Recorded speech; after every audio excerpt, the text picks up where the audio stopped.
স্বাধীনতা অর্জনের সময় যারা দেশের বিরুদ্ধে অবস্থান নিয়েছিল তাদের হাতে দেশ পরিচালনার দায়িত্ব তুলে দেয়া যায় না মন্তব্য করেছেন বিএনপি মহাসচিব মির্জা ফখরুল ইসলাম আলমগীর।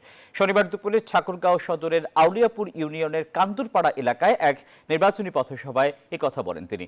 বলেন, দাঁড়িপাল্লায় যারা ভোট চাইছে তারাই একসময় বাংলাদেশের স্বাধীনতার বিরোধিতা করেছিল। বিএনপি পরীক্ষিত দল যারা রাষ্ট্র পরিচালনায় অতীতে জনগণের আস্থা অর্জন করেছে।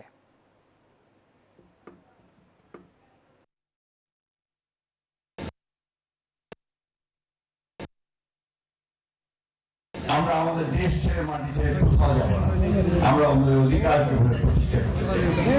যারা আজকে আপনাদের দাঁড়িপাল্লা নিয়ে আপনাদের সামনে আসতেছে ভোট চাওয়ার জন্য, ওরা কিন্তু সেদিন এই স্বাধীনতার বিরোধিতা পক্ষে ছিল না, বিপক্ষে ছিল। এবং আপনাদের বাড়িঘর ছেড়ে চলে যেতে হয়েছে, ওই সময় আপনার বাড়িঘর লুটো করা হয়েছে।